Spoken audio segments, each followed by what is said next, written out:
Good evening. Welcome to Monday, January 23rd, 2023, regular school board meeting. This is an in-person public participation. It's YouTube live stream.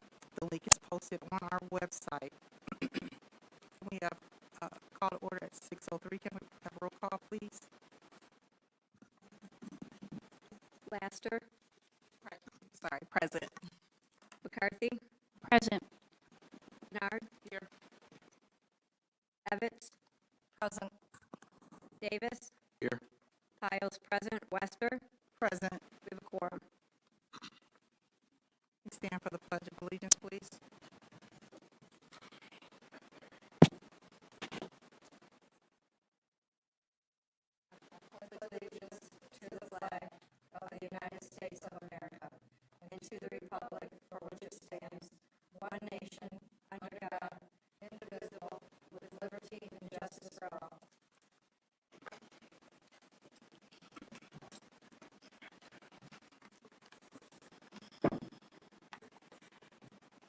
Move that the Board of Education accept the meeting agenda as presented. Madam Chair, I move that the Board of Education accept the agenda as amended to add a board FYI on virtual learning, negotiations, and HR for the addition of policy to the website, posting for the position of HR Director because the contract expires June 30th, and also to clean up the postings for those that aren't approved by the Board of Education. And I also would request that we add an update on kindergarten roundup and the Young Five program. I meant to add the kindergarten roundup and Young Five program. Is there support? Support.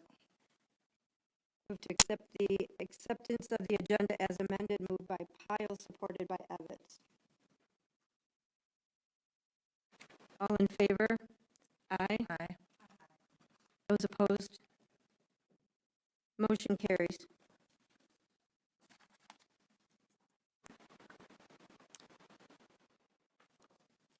At this point, we're at our student spotlight. I'd like to bring up Principal Petty.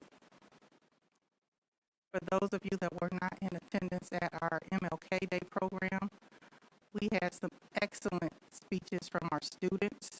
And it's time for us to put the spotlight on our students so we can see what homegrown, what our kids are doing. Thank you, Principal Petty. Thank you, President Wester, to Vice President McCarthy, to all the board members, Ms. Piles, Ms. Davis, Ms.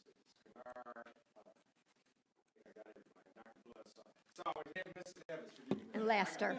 Yeah, and Ms. Laster. I gotta put my glasses on. Apologies, kids around us, as we know, are hard workers.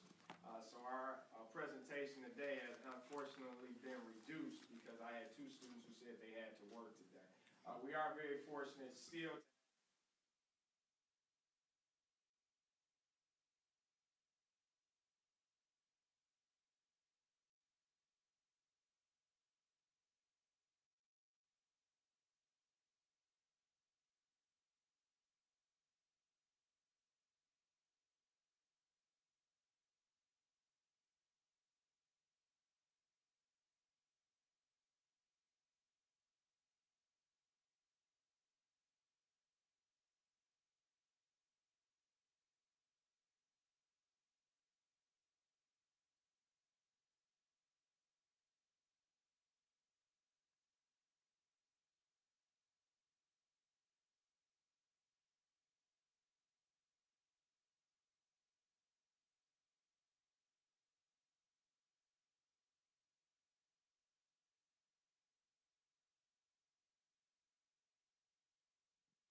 Did you hear me? Do I have to repeat it? No. I am starting with an excerpt from the 1967 speech from Martin Luther King called "The Other America." In a sense, the greatest tragedy of this America is what it does to little children. Little children in this other America grow up with clouds of inferiority clouding their mental skies. As we look at this other America, we see it as an arena of blasted dreams and shattered hopes. Many people of various backgrounds live in this other America. Some of them are Mexican Americans, some are Puerto Ricans, some are Indians, some happen to be from other groups. Millions of them are Appalachian whites. But probably the largest group in this other America, in proportion to its size, is the African American Negro. For decades, the education of our youth has been one of our biggest flaws, especially when it comes to mentors and how we see ourselves in the classroom. Except we have and are continuing to move on from this so that we can see our kids and they see themselves becoming successful. Mentors have been the most important part on my career so far as a student. They've made sure I joined sports even when I thought I was too skinny and too flimsy to. They've kept me on my A game when I was going through stuff at home. They've been there for me emotionally and always pushed me to move forward in every aspect of my life. Black people are coming together to make sure that our success stems from our own community first. Every single day at Romulus High School, we pass by the HBCU stats of how more than 50% of every single career path comes from HBCUs. People are able to see me as a scholar despite my crinkly hair, and I'm able to see myself as that too. We may still be affected by the lack of integrity in the school system, but I trust that little children are moving forward to fill the gaps in our future. This is something that didn't completely hit me till around a year ago when a student a year above me, a boy, told me that seeing me work hard for my future made him want to do the same thing and envision a success for our community. That's when I remembered that we will not stay little children forever. And one day the current little children will move on to become the mentors of the future. Despite our struggles, we have cleared our clouds of inferiority and escaped the arena of blasted hopes and dreams. And those who are not completely done with their doubts will eventually be able to move on and have someone else as their mentor to guide them. Allow us to show you what little children can do and what type of mentors there will be for the future. Thank you.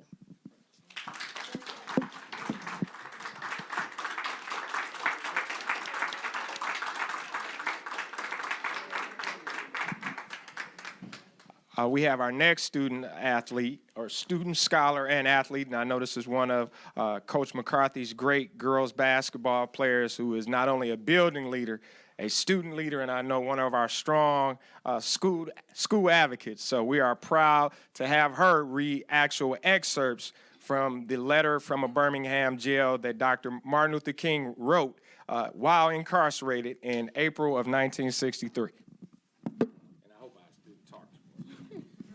Hi all, my name is Jade Jones. I'm an 11th grader. And this speech was written by Dr. King as he sat in jail in Birmingham, Alabama of April 1963. I wish you had commended the Negro sit-inners and demonstrators of Birmingham for their sublime courage and their willingness to suffer and their amazing discipline in the midst of great provocation. One day, the South will recognize its real heroes. They will be the James Merediths with agonizing loneliness that characterizes the life of a pioneer. They will be old, oppressed, battered, with a sense of dignity, and with her people decided not to ride segregated buses and who responded with ungrammatical profundity to one who was inquire about her weariness. My feet is tired, but my soul is at rest.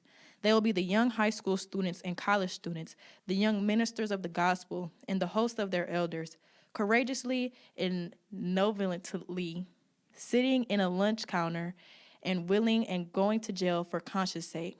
One day the South will know that when these disheartened children of God sat down at lunch counters, they were in reality standing up for what is best for the American dream and for the most sacred values of our Judeo-Christian heritage, thereby bringing our nation back to those great wells of democracy which were dug deep by the Founding Fathers in their formulation of the Constitution and Declaration of Independence.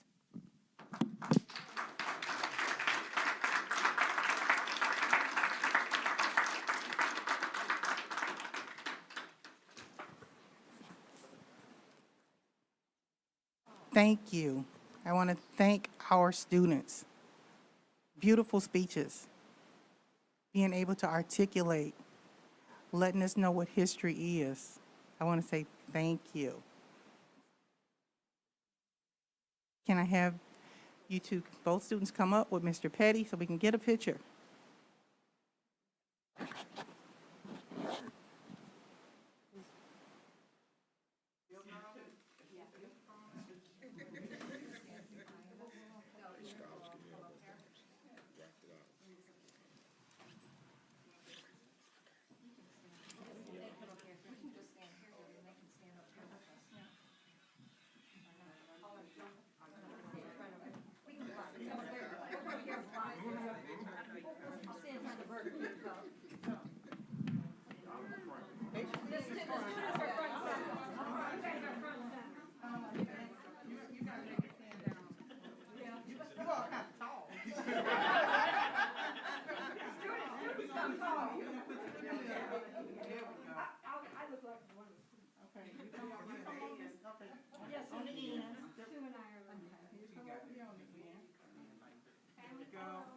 There we go.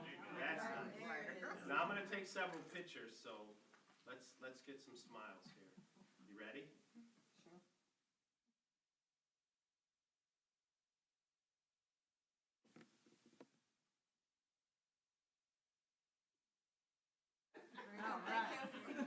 Thank you so much, young lady. Thank you so much.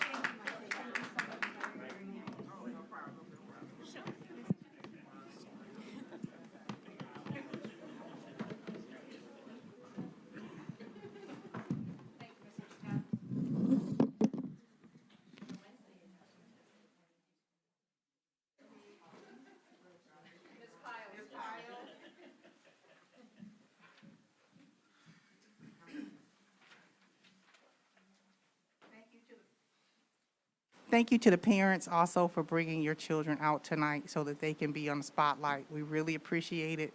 And hands clap to the parents for their hard work. Thank you so much. Next on the agenda is public comment. Just want to make sure everyone has had a chance to turn in their forms if they wanted to speak.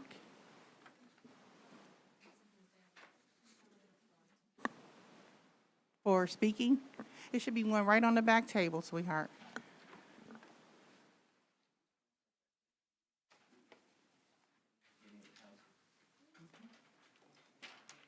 Thank you.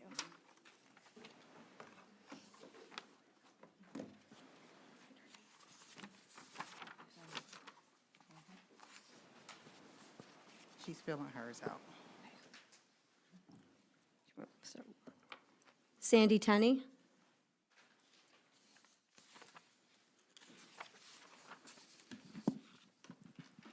Hi, Sandy Tenney, 37525 Westvale. I am very honored to follow you girls. That was, and what I have to say kind of goes right along with it because I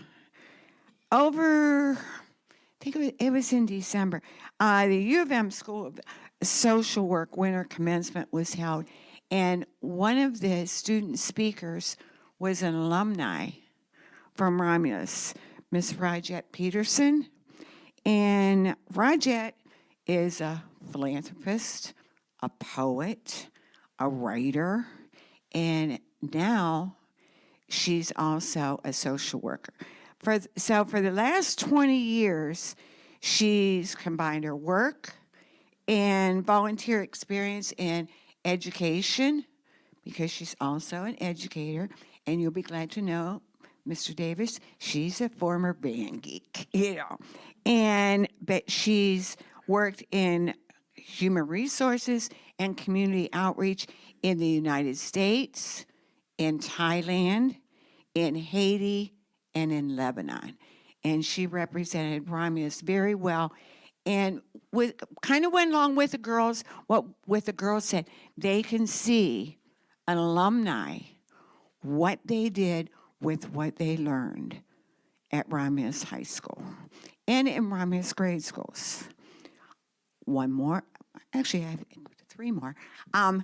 a middle school student who I won't mention her last name only because I didn't get permission to do it. But on the MLK walk, this young girl from the middle school by the first name of Peyton got up that early by herself, without her peers, walked all alone.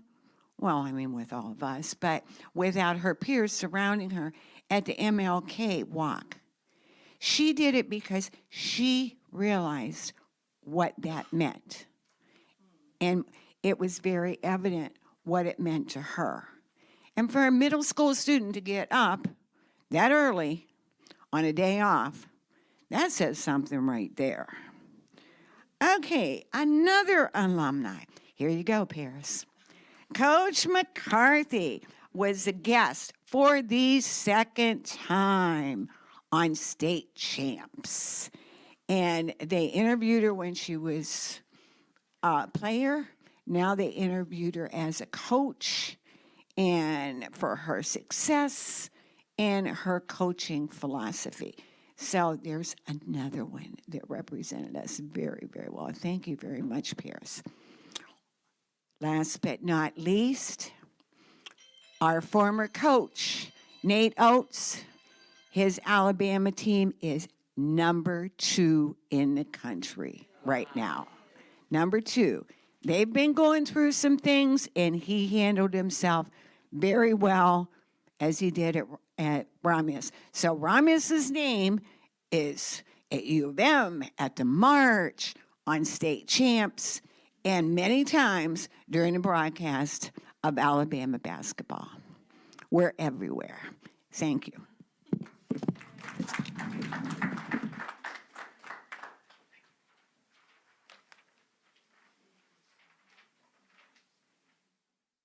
Rita Hampton. I also wanted to comment on Coach Paris. I'll just say Coach. That was mind-boggling and also opening for me, that's being as old as I am. Here's a young lady, kids I say, that has, how do you handle 3 children and do mom and wife and teach and coach? That you gangster, okay? Like the kids say, you gangster. And you should put out a pamphlet of how to do it, because I only had 2, didn't do half those things. So I'm just proud of you. You were cool as a cucumber. Those questions were coming, and you had a strategy of how you coach. And what I enjoyed most about that interview was something that we try to do as teachers. You say, first, I try to formulate relationships with the young ladies. That's the key to being a good teacher and also a good coach. What I'm also gonna keep going back to, where's Dr. Edmondson? Now we're moving into 17 months. I still have no answer, and I don't intend to get one. I went out for my celebration yesterday, and I go with a bunch of friends that I went to school with from kindergarten. And one of the things they say, Rita, you're not gonna ever get an answer, because there's no answer, and they're not capable of giving an answer because they have no answer, and they won't give one. They won't give one about why someone is accused of embezzlement and remains on the board, why Dr. Edmondson was walked out of here and said if he came again, he'd be escorted by police. So I'm going to move on to something else that I was curious looking over papers. You do a consent for the payment of bills. Instead of having a flat rate of $2 million as it is this week, I would like to start having itemized bills on the agenda so the public can look at them also. I would like to see what is being paid, who is being charged, because apparently people didn't get what I said last week. We pay for classes and work sessions to make our district better, and it's not any better. And we paid a lot of money for classes and districts. Workshops. And also to think about the board, to think about having a cap on reimbursements. Thank you very much.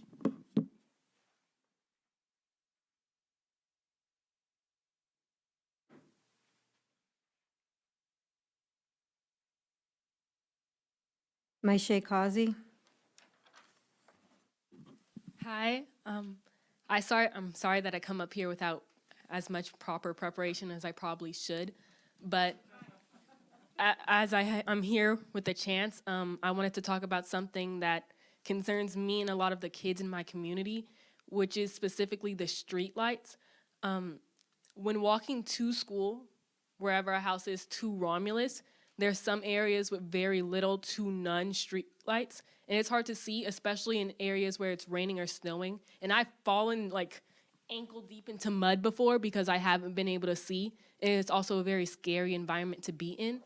I'm not completely sure if it's something that just the school system can work towards, but as it's something that puts a lot of our kids in danger when it comes to being an area where nothing can see if something happens to them and they can't see what's going on around them, I think that the school board should be able to help out with it.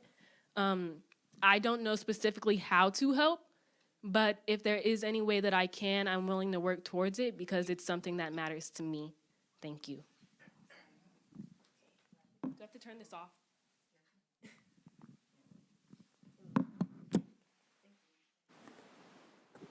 I just wanted to make one comment. Thank you for bringing that to our attention, but that's something that we also have to get with the city with in terms of the street lights and things of that nature. The assessor's office and that would handle that. But we gonna start. We're gonna start, yeah. Also, is this an issue with your bus stop being far away, or, My bus stop is only 3 blocks away, and but it's 3 blocks away? Okay.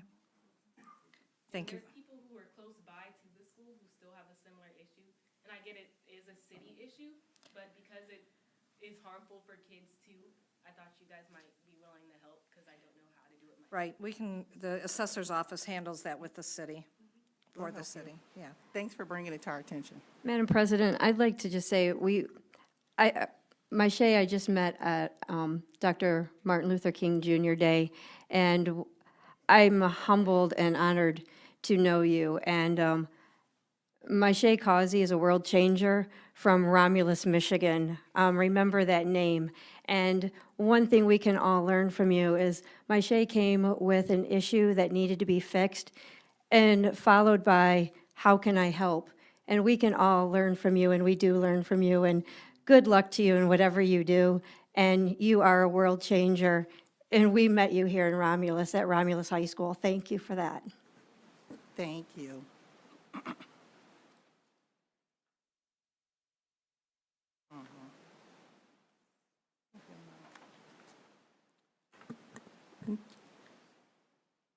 Next on our agenda is request for closed session. Would someone like to read that motion, please? Madam President, I'd like to move that the Board of Education convene in closed session under number 1, Section 8E of the Open Meetings Act, pending litigation, to consult with our attorney, matter of Edmondson v. RCS, and number 2, Section 8D of the Open Meetings Act, purchase or lease of property. Rationale: in accordance with Michigan's Open Meetings Act enacted in 1976 as Public Act 267, all closed meetings must be called by a motion at a public meeting of the Board of Education, followed by a roll call vote. The Board of Education will convene in closed session under Section 8E of the Open Meetings Act, pending litigation regarding the above listed matter, and under Section 8D, purchase or lease of property. Is there support? Support. We have a motion by Davis, supported by Evans. Roll call vote, please. Davis, Yes. Evans, Yes? Piles, yes. Laster, Yes. McCarthy, Yes. Kennard, Wester. Yes. We are in closed session at 6:27 PM.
We're back in open session now at 8:55.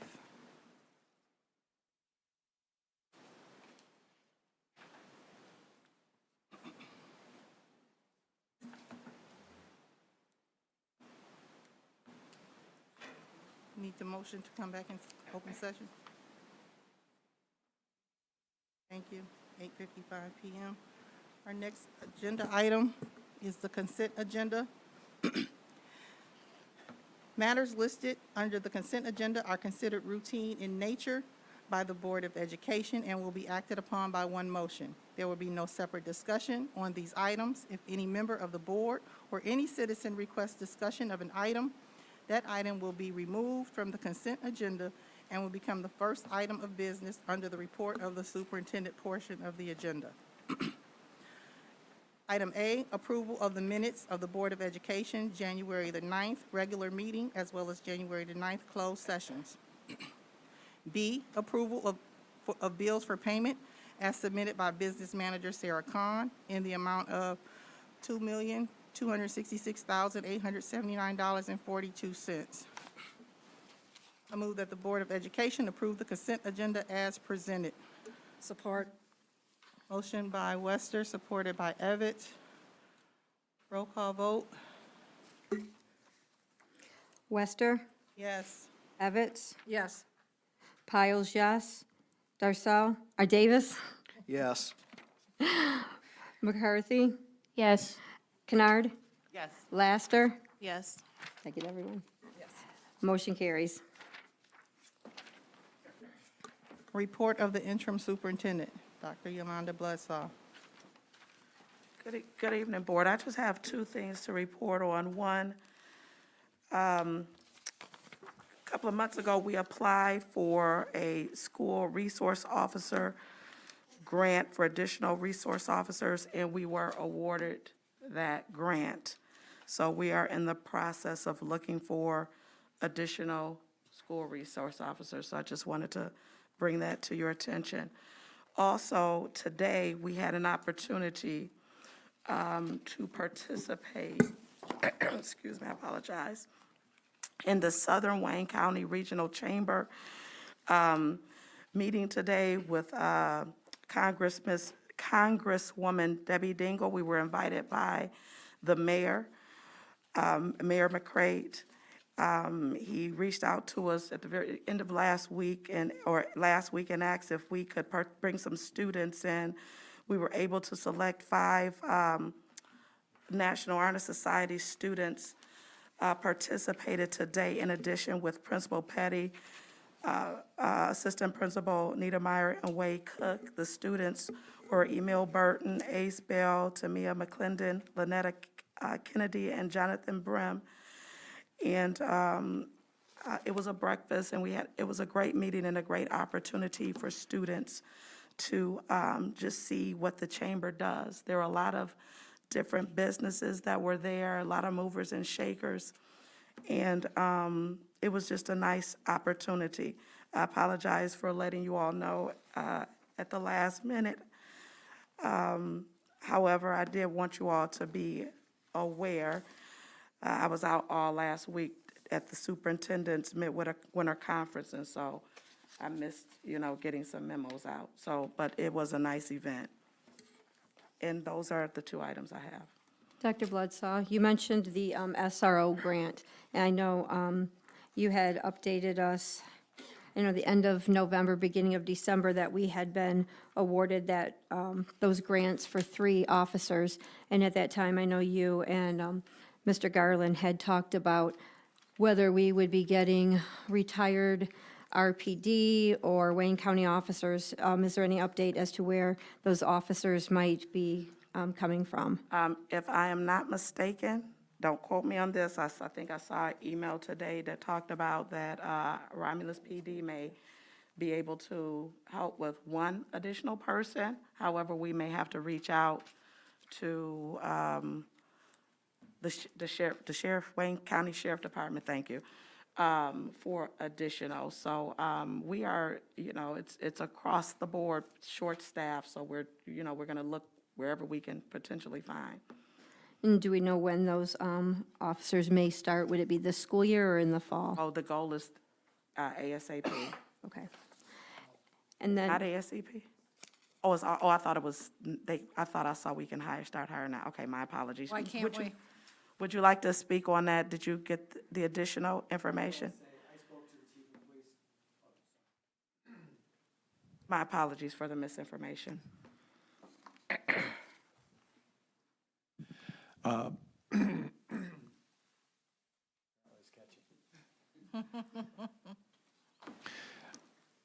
We were notified by Mr. Graham that we had received the grant, and so I called the chief of police for Romulus and talked to him about when we might be able to, or if we might be able to get any. He said he has given us one already. He thinks he can give us at least one more, but he won't know for a while.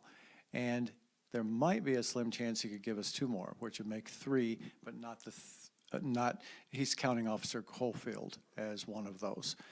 And of course, the grant can't be used for him. The other options are the Sheriff's Department or possibly the State Police, because they have a post here. Then I asked one of the bits of conversation that we had with the Chief of Police was exactly when we might be able to start those officers. And I told him I would find out, so I contacted Mr. Graham, who is our grant person, who is the one who knows that information. And he responded that they could not begin until August of next year, Next year. next fall, Okay. Next school year. Okay. next school year, Okay. yes. Madam President, Yes. do you, oh, it's on. Can you hear me? You gotta pull it So I up don't know to you. which one can answer this, but the amount, do you know the dollar amount of the award of the Under- grant that we're receiving? I thought it was 60,000 percent match. or 150. 150? I think it was 150. Don't quote me, I have to double check. I don't recall off the top of my head. Whatever the salary is. I apologize, I don't recall off the top of my head. I'm thinking it's 150. I could give that to Ursula and she could give it to you tomorrow. She'll communicate that to us. Yes. All right, thank you.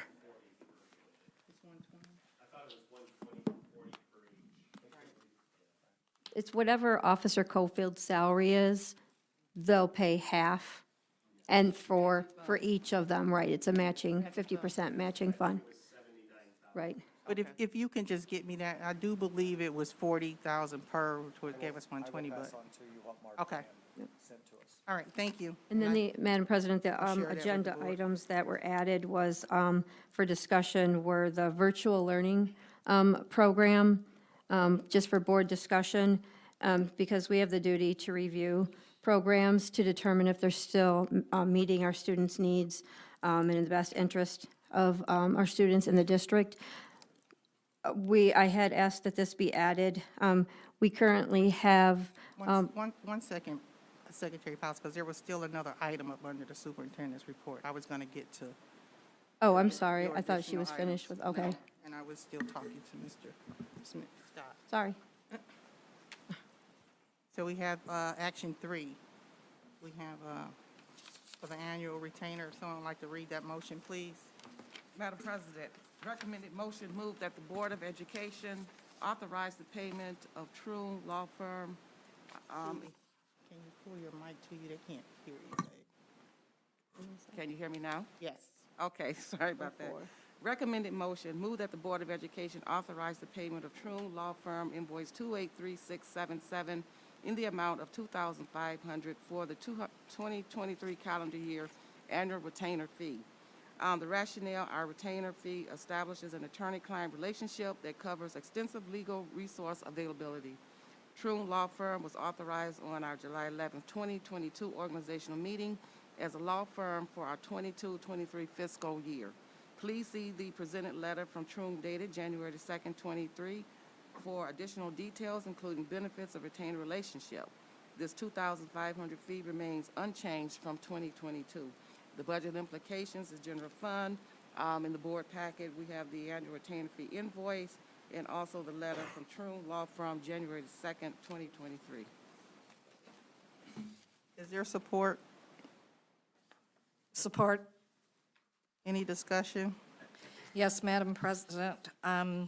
This invoice is sent to the attention of a past employee. You'd think that if a legal firm would be sending us invoices, they would know who works for us. And it needs to be changed prior to payment. Madam President, my question is, this is something that we usually do at our organizational meeting. So my question is, one of the timing of it coming in January as opposed to July.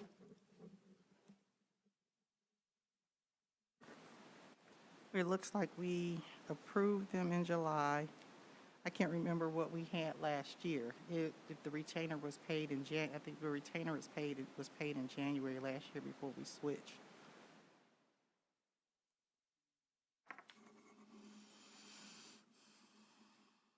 If it went on a calendar year last year, we'd have to kind of like look back at records and see when it was actually paid.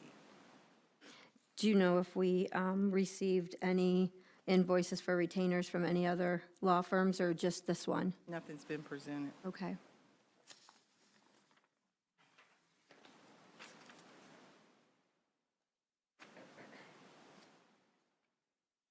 Any other discussion?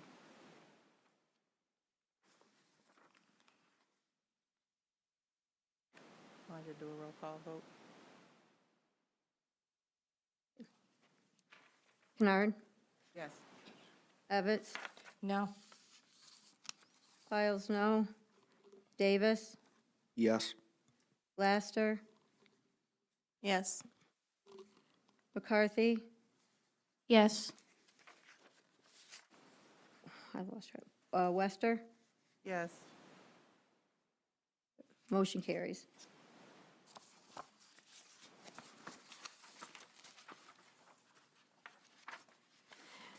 Go ahead, Secretary Powles would I'm sorry about that. continue. Sorry. Madam Chair, I did not see that item. Yeah, so I was just bringing up virtual learning, just for discussion, because our numbers are low in this, just for board consideration. Dr. Bloodsaw, thank you for providing the numbers, and I know this was something that was necessary during COVID, but we currently have, we offer virtual education for grades 1 through 12, and our class sizes range from 7 students to 12 students in each grade. In the middle school, our classes range, I think 6th grade has 7 students, 6th grade has 7, 7th grade has 12, 8th grade has 8, but there's a combined middle school with only 28 students. And so a middle school teacher, let's say math has a total of 28 students, science 28, and so on. So if you are a virtual middle school teacher, you have a total of 28 students, where if you are an in-person middle school teacher, you would have approximately that same amount every single hour.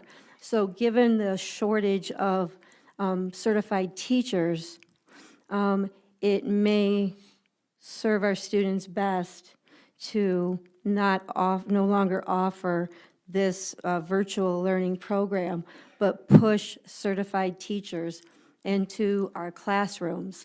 And it's for consideration. And I also want to bring to the board's attention that at the end of October, under the same administration, we had 3 kindergarten classrooms at ROM-L, and each one had 17 to 18 students in person, and one of those was eliminated for only having 17 to 18 students. And so we're continuing to operate virtual classrooms, so just the cost of that and also the shortage of teachers would be worth us considering. Thank you. The other thing that was brought up, I'll yield to Ms. Evans for kindergarten roundup and young fives. Basically, I just want to know if there has been any update in the plan for kindergarten roundup We're already starting to see flyers in my mail for kindergarten roundup. Young fives in the surrounding areas have already been created in the past couple years, and we're not doing a justice to these young students by not offering that, to have them in their buildings, offering the kindergarten curriculum at a slower pace to bring them, to get them ready for the third grade reading law. I would be interested to know the plan. So I have asked Dr. Gardner to answer that question in addition, so you'll go first, Dr. Gardner, and then I'll follow up. Okay, testing. Thank you. Hello, board. So I was given the task of researching young fives, and I've done two items. Number one, I reached out to Wayne Risa. It was discussed in a meeting that we had regarding planning, and I also met this past Thursday with another Wayne Risa contact to provide research and data around young fives, and it's a great fit for Romulus. And so the next step is to share the findings with our interim superintendent, Dr. Bloodsaw, in order to provide a recommendation to the board. So that's how we are right now in the data and research finding at this point in time. Anything about kindergarten roundup? Yes, my understanding is kindergarten roundup. Typically, we communicate around end of January, around February. And so the plan is to have that information shared also publicly in multiple facets. Social media, flyers, some of the things you just mentioned as well. So we actually have a plan in place to get that out to our community. And will it be conducted, and I'm just asking questions, throwing suggestions out there, what have you. Would it be at every elementary building? I know in the past it's been at one, and it's just been, oh, come and see us. I think we need to have an actual program for kindergarten roundup.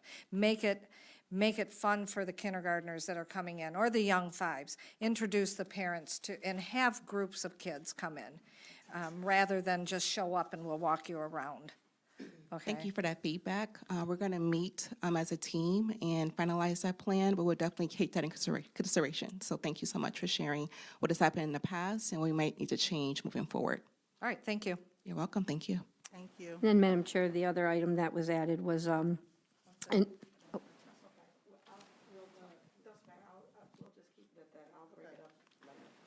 you. sorry.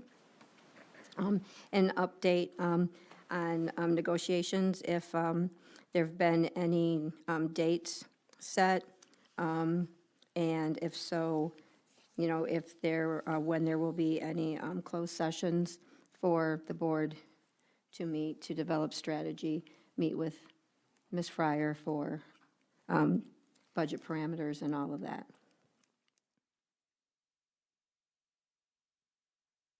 Yes, we do have some dates that are on the calendar. I don't have those dates off the top of my head.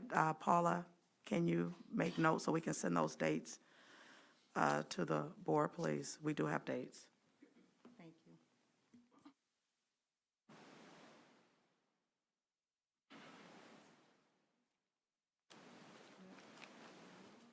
All right.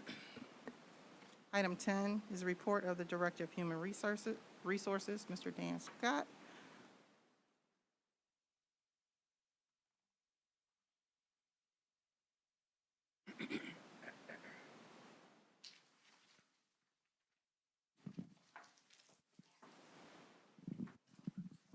Okay.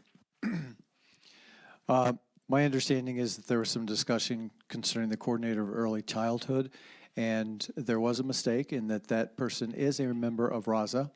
Therefore, you have, as in your packets, the correct contract for the director of early, or the coordinator of early childhood, Miss Yvonne Evans. And about the only change is that based upon the contract, she actually has 3 more vacation days than I had given her originally in the other contract. And the salary includes her, a stipend that she would get, and so it's still $70,000. Are there any questions about the information?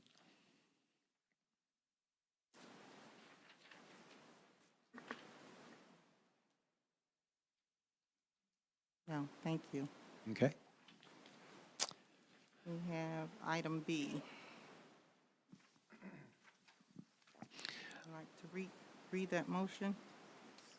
Move that the Board of Education approve employment of Catherine Andrews as a full-time coordinator of district support programs and compliance reporting for Romulus Community Schools effective January 9, 2023. Rationale, personnel action, budget, implications, general fund.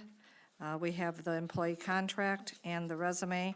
The actual budget is $64,000.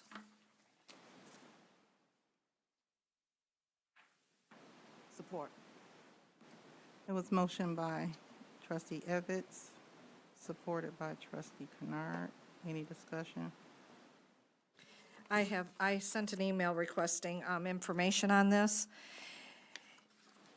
It appears as if this is the pupil accounting position that is part of Local 64. That position has been, in the past, handled by administrative assistants and the HR director as stipends. And that was when it was a full-time position with Local 64 when we had over 5,000 students. Now we're with a district with a few, just over 2,000 students. And this is more than Local 64 payment in a contract, payout in a contract. And I didn't get any answers, so I'm going to bring it up at the table. That's fine. This is actually, and I did look through the contract, and there is nothing in this one anyway that I could find saying that people accounting was a part of Local 64, not to say that it wasn't in the past. And in fact, I talked to Tammy tonight about that, and I believe she indicated that that was removed possibly when this new contract was signed back in 2020. Since I have been here, we have had 3 different individuals who have been doing pupil accounting. And what we found is it's not just this job description was written because we have a number of different support programs, whether it be pupil accounting, whether it be MyStar, whether it be enrollment, whether it be, there are just a number of things that have been slipping through the cracks that we are catching at the last minute. And that includes things like the graduation reporting. I'm talking about GAD report. I'm talking about things having to do with the BAA, testing. I did an LOU this fall with the union pertaining to testing coordinators because there really was not much in the REA contract pertaining to that. And then, of course, we had a lack of staff who that was part of their job description in the past, and as an example, counselors. And so that became an issue. So we needed some coordination. So if you look at the job description, you will see that this job entails a large, varied variety of things. We were fortunate when we posted it.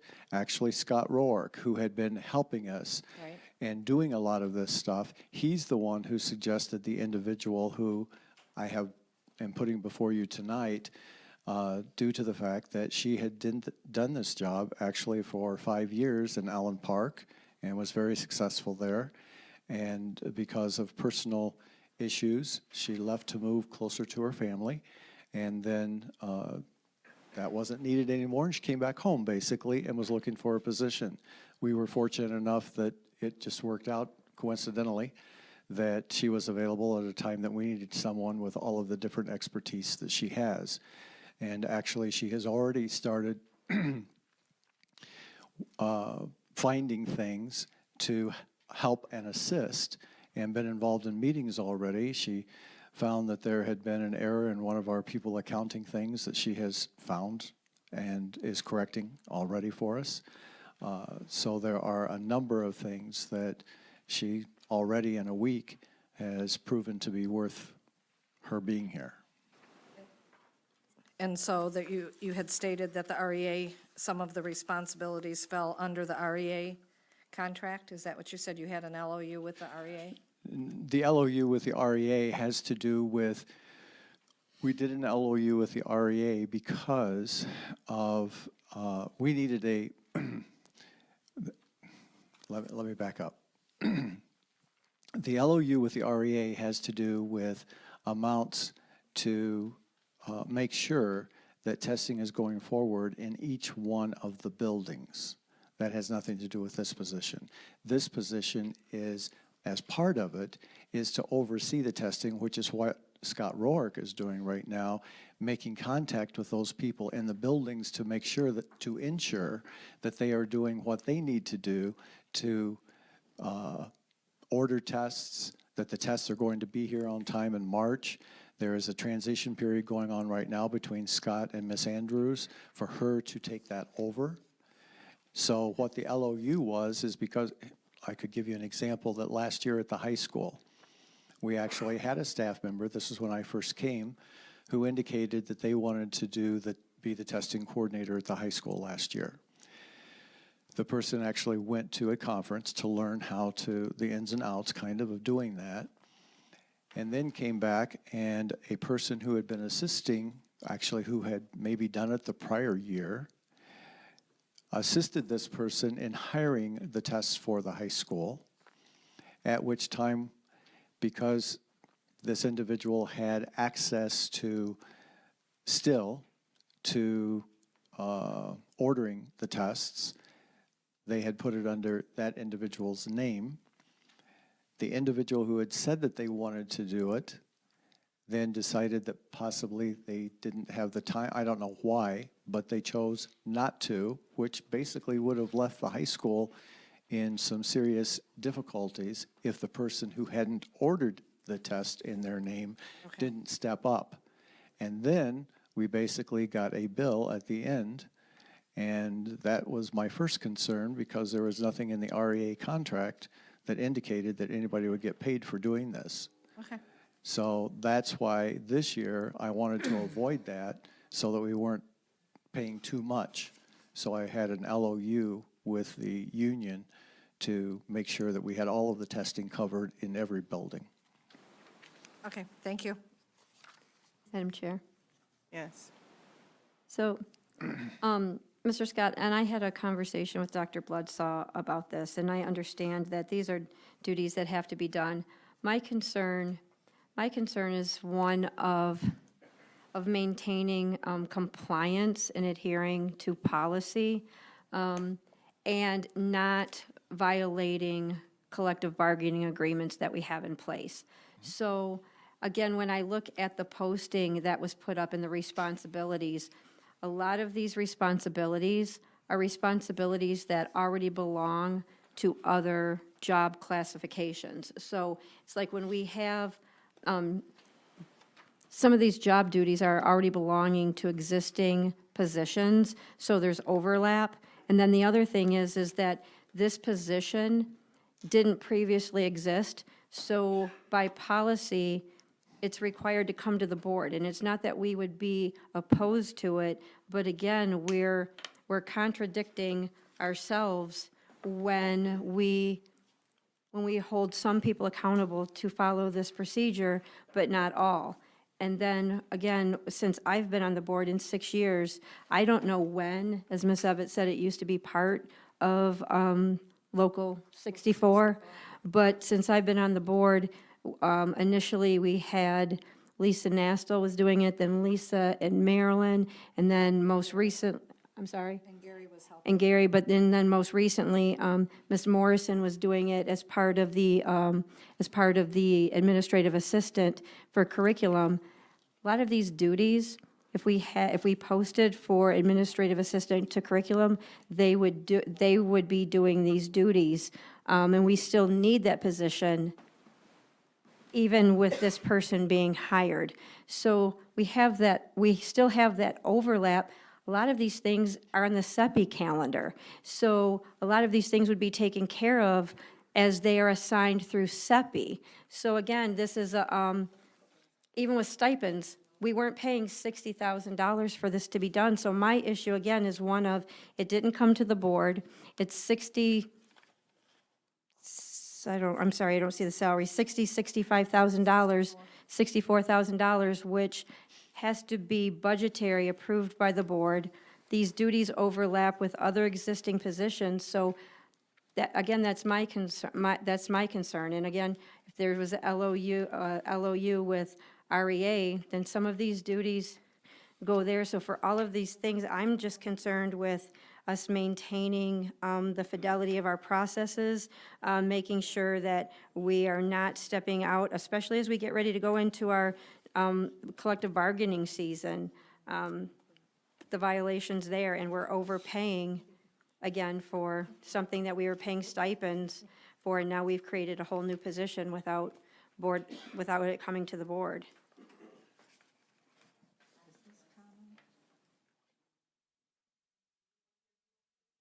Well, no, I'm saying like, whenever this was in Local 64, predates my time. So for the past 6 years, it hasn't been in Local 64. It was something that was taken care of with stipends that were $10,000 and part of other positions for $10,000 for at least the last 6 years. So where this came, and even like one of the duties, we have CTE data. Okay, manages all CTE data. We currently have another position that is posted on our website right now that is $20-something an hour for 2 days a week. That is about CTE data. And we've got more CTE positions, and I was told that we don't even have CTE program anymore. I mean, that I don't know. I mean, I don't know where all these positions are coming from, and they're not coming to the board, and I'm not going to debate that right now. We're going to stick to this motion, but I don't know where this position came from. Well, I will just correct one small thing. When I came here on November 15th, Miss Wester was the pupil accounting person, and she was Weston. I apologize. I'm sorry. W-E-S-T-O-N. It's Don't Weston. start that rumor. Miss I Weston, know it, but I wasn't doing it. and she was the administrative assistant for special services. And then she left our employment, and then that left the vacancy. And then Miss Morrison came to me and said that she has had some experience with that and that she would like to do it. And so I allowed her to do that, and because we had no one else. And as soon as that was almost complete, she told me that she did not want to do it anymore. And so then she left our employment, and then we had no one to do it. And so Scott Rourke stepped up and said that he would do it. So he did it this past fall. But of course, that isn't something that can continue because he's the data coach for the district. And so we were actually developing this, Dr. Bloodsaw can attest to this position as early as last spring. And we were going to combine it with several other things as well. And we have had no one here except for Mr. Rourke, who has been able to provide any support in MyStar to the district, and that really is not part of his job. So that's why we put that there.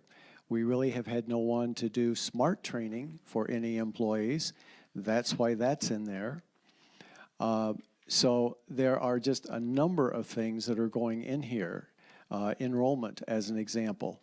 All of a sudden, I'm finding out that, well, enrollment for schools of choice is supposed to be done over here, and that came because in the fall, we had to have someone doing it, and I was told, well, that's supposed to be done over at the board office, and we had no one here who knew anything about it. So due to the fact that apparently some of the people that used to be employed here are no longer employed, and all of that knowledge left with them. So as you can see, it has been one fire after another fire after another fire that we've put out, and finally, to be honest with you, we're kind of tired of putting out fires because all it does is create more work for everyone, and then we can't really get the business done that needs to get done as to why we were hired. So what we did, and that's why Dr. Bloodsaw and I started working on this, was, and at this time, the interim superintendent also suggested that we put together a job description for a person who could handle all of these different things, that it would be consistent, that this person would be here doing it year in and year out. So here's one example of something, just so that you know. Ms. Andrews found out that we have not been keeping track of a printout of our pupil accounting, and that we're supposed to be doing that and holding it for 3 years. So she printed out this one this year, and she has it. And so when she notified me of that today, I informed her of who the two people were prior, and that we are going to contact them tomorrow to find out if they made copies so that we can actually put those in a file and keep them in her office. So there are a number of things going on here that we need to have someone who is knowledgeable, and Ms. Andrews has been able to do, she's done centralized enrollment for the schools that she worked at. She has also done pupil accounting in the schools that she's worked at. I have talked to RISA.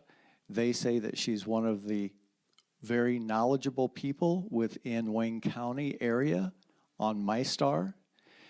She was just talking with Tammy tonight about how she can help with scheduling of students and making sure at the high school, and making sure that she was looking at the classes that were being offered that are still in MyStar that are no longer functional, that is just messing up the system, and talking to Tammy about being able to clear that up. I'm just saying, we have found a gem of a person to actually assist us in a number of areas here that we need help in. Thank you, Mr. Scott. So, Madam President, if I may, could we temporarily suspend this so that we may make a motion to approve the position so that we're following procedure, and then make a motion to approve this hire? So that the board formally approves the position so that we're following board policy, because this position has not been approved. Do you understand what I'm saying? So that we approve the position and the salary, and then we come back and approve the hire so that we're following policy. Do it right now? Yes, Oh, immediately. yes. So it's two motions you want to Yes. do? So since you made, Mr. Scott? since you made the motion to do the hire, would you make a motion, I hear what you're saying, but please, what were you about to say, Mr. Scott? I will say that, and this is back in, Ms. Piles had indicated that we needed to bring that to the board, and I have not been given any instructions that changed from last July that any positions need to be brought to the board for approval when the vote was done back in July to change the board policy. Because we had that vote that was brought forth, I can't remember, In July. in July to revert back to the 2020 policies? Yeah. Yes, that was brought by, Yes, but at some point, and that's what I was going to add, Madam President, I was going to jump in, but Right. everybody was going in with that. So, yes, the position even though the administration has that responsibility in making those types of decisions, at some point, you should be bringing that recommendation to the board. Sometimes those decisions are made prior to, such as this one, this employee started before. This information came before us. And so therefore, there's two parts to this, Madam President, that needs to be done, and that is for the board to approve the position. This is a new position, okay? So for new positions, okay, it needs to come before the board. If it was a position that was already on the books and established, okay, then we would be in compliance to what we're talking about. So there's two things that need to happen. The board needs to approve the new position and then approve the employment. And we can do that. So will you withdraw your motion so we can then make a motion to approve the position? Let's do, just, yeah, so we can go ahead. 'Cause I thought the vote went a different way in July with us reverting back to It the did, other. But yeah. we can move forward, so we can keep tonight going. So just say I withdraw Thank my you. motion. We can move forward. Okay, I withdraw my motion. Okay, so Madam Chair, I move that the Board of Education approve the position of Coordinator of District Support Programs and Compliance Reporting at a salary of $64,000. Support.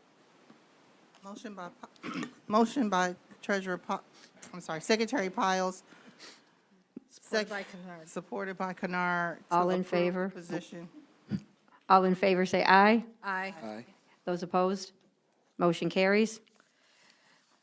Move that the Board of Education approve employment of Catherine Andrews as a full-time Coordinator of District Support Programs and Compliance Reporting for Romulus Community Schools effective January 9th at a salary of $64,000. Rationale, personnel action. We have her contract and resume in hand as exhibits. Is there Support. support? Support was by Davis. Davis? Motion by Evans, supported by Davis. All in favor? Aye. Aye. Those opposed, same sign. And if I Motion could take approved. Motion one carries. more moment, I would just like to introduce you. This is Miss Andrews here. Well, glad to, Welcome, Ms. Andrews.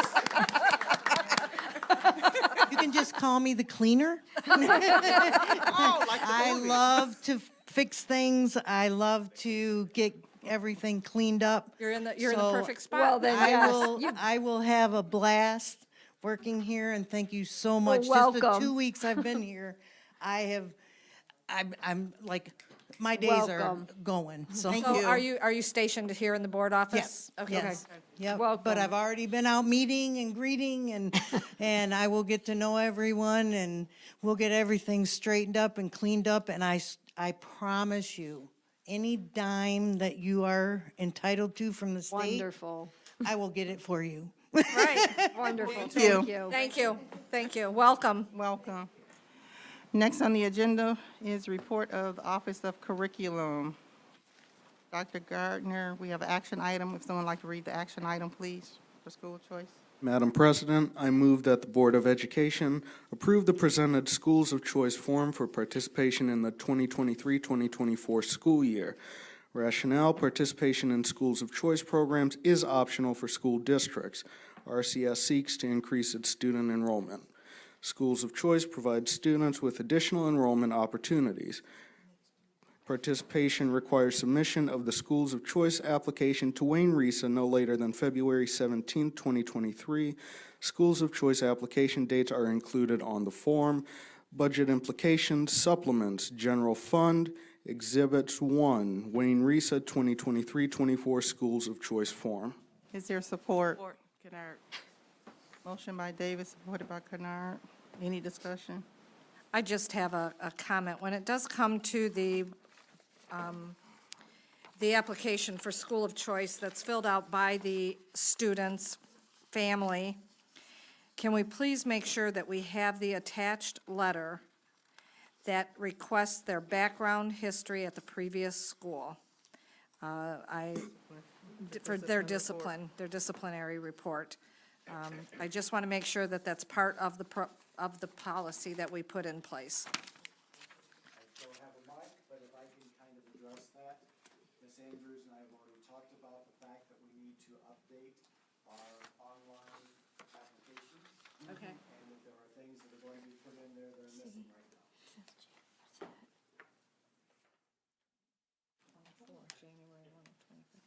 So what does it say? That's the application date for this application, not school choice. Okay. That's what I didn't understand. What is the time frame for the school of choice for next year? So we have it going until when? This year, it actually went until the Friday of the first week of school, and we had wanted to extend it. And so I called Risa, and Risa said that there is still a waiver that you can sign requesting an extension. And so Ms. Caperton directed me to where it was. I filled out the waiver, I sent it to them, and he said basically we fill it out, it's granted. So our school of choice can actually start applying April 3rd of this year. So if we get our Young Five program and our kindergarten roundup program, we should be able to recruit school of choice kindergartners, Young Fives, get out there and start advertising. That was why we set the date at the time we did, Perfect. because we knew it would be Go before get 'em, Sue. the roundup began, and that way, if we had schools of choice children coming in, we could actually enroll them at that point. Perfect. Thank you very much. Roll call vote? Davis, Yes. Kennard, Yes. Piles, yes, Evans, Yes. Laster, Yes. McCarthy, Yes. Evans, You already called me? sorry, Wester, I mean. Yes. Motion carries. Report of board subcommittee? Do you want Okay. Okay. Report of the board president. We had spoken at the last meeting, I was just giving an update. I've been working with Dr. Colbert as it relates to getting our governance training going. So gonna hopefully meet with her tomorrow, so it will be a combination of MASB and Wayne Risa doing our governance training. I think the young lady she was seeing that most likely would be coming is Yvonne Kamal Knull, if I don't want to mess her name up. She's a former superintendent of Lansing Schools. So, Oh, yeah. yeah, so she will be working with Dr. Colbert and Wayne Risa as we move forward with our governance training, which will be part of our MDE partnership. So it'll be a continuous cycle of different topics that we'll be going over. And for those that have been here, know that going through our governance training, there's usually a cost. We don't have to pay that. Wayne Risa is gonna cover that for us as we, work to move our district forward. So this is gonna be a collaborative so that we can move forward. Not yet. We have to meet tomorrow, so hopefully I'll have some information in the next couple weeks of, being able to get that done. So just want to, like I mentioned earlier about the MLK Day, for those that were able to attend, those that didn't, it was a very, very nice program that was put on. Senator Geis was our keynote speaker, who also did an excellent job. But I was just in awe with our students, the way they presented, how articulate they were. It was, I had to have them here so that we could spotlight, because our students are a jewel. We do want to spotlight, as well as our staff. So I would like it if people could share information with me and I could bring it to the table and share. It's good to see our community come out, on good and bad, but I'm really glad to see a lot of people coming out now to give us support. It's, we are at the beginning of the year. We want to move forward. We have brand new, fresh team here, trying to get acclimated. So we are, going to work collaboratively as a team. And we all know we may not agree on everything, but we agree to disagree, because at the end of the day, we're here for our students and to make sure that our staff have what they need to succeed, our teachers, our community. We are one Romulus. Eagle Nation. We are going to bring Eagle Nation back. We have to show that pride, and set aside everything else. So I just want to say I thank everyone for coming out. To the parents at home again, thank you for bringing those babies out tonight out of your time to be here. So that is it for me. Ms. Laster, you have anything? Thank you, everyone, for your support and for like Mr. Scott and Ms. Gardner and Mr. Keskes and Mr. Bill in the back. Just thank you for what you do and sticking around, because I know you do stuff from 9 to 5 and then 5 to 12. So, well, not 12 tonight, but but thank you for. 5 to 9. Yes. So, and welcome aboard. And I hope that you do find the papers you're looking for, because you're just stepping into something. So hopefully we can find those documents so we're in compliance. Appreciate you. Thank you. No, I don't have anything tonight. I think I gave you too much last time. Thank you so much. I'm still trying to do homework. you know. Secretary Piles. Yeah, welcome. It's good to have you, and glad that vote went down the way it did with you sitting there, right? I want to give a shout out to Mr. Parker. I've been able to stop in Hale Creek a few times, and he's he's really stepped in. And one thing I've noticed, I think the strengths of our district is the way that the trajectory altering relationships that we have in our building. I know President Wester, bear with me, but this is worth noting, is that Mr. Parker and the openness he has, and by openness, his ability to welcome students and staff into his presence so that they feel safe and secure. And I have watched students just, like, he calls them by name, he introduces me to them by name, and he always shares something personal about them, something what their interests, or something that they've accomplished, or some special attribute, and they just light up when he's talking about them. And he maintains this high energy, this just this specialness that his staff, the students, and their families are so receptive to him, and he's making such a profound difference. And the feedback that I get from everybody there, the families, the students, the staff. I just want to thank Mr. Parker for what he's doing. I know he was put over there because we didn't have anyone, but he has really made a difference. And so thank you, Mr. Parker. Thank you for the relationships, and thank you for everything you're doing. And one last thing I wanted to bring up is we had the opportunity to take students to the Chamber of Commerce luncheon. And it started off as just giving them exposure and letting them, see what that's like. It turned into our business community wrapping around our students. And we had one business owner say, hey, I want our Romulus students to start making my commercials. Somebody else said, I want Romulus students to make gear. Other people were like, I want to give students internships. Semka said, we can be the employer on record and provide the funding. And so it ended up being where our students we got exposure, but then they ended up being respected, coveted, and in demand.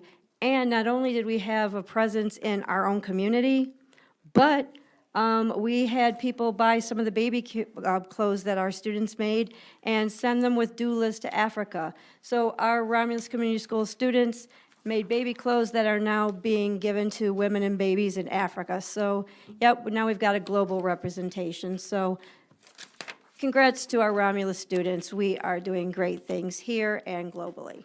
Thank you. Trustee Evans. I don't have anything at the moment. Trustee Kennard. I had a couple of things, but I'm going to yield. I need these. Next time, I'm going to yield to the next meeting. Thank A you. couple of things. I'll just wait till the next meeting. Thank you, Vice President McCarthy. Thank you, community members, teachers, stakeholders. Ms. Andrews, welcome to Eagle Nation. We are happy to have you. Board members, thank you for all that you do. Secretary Piles, thank you for not keeping us here all night. Everybody else, have a blessed night. And Dr. Bloodsaw. Sorry. You're good? Again, welcome, Ms. Andrews. Motion to adjourn. Support. Support. All in favor? Aye. Aye. 9:49. Leaving our door open for you so you can run up out of here. You almost forgot.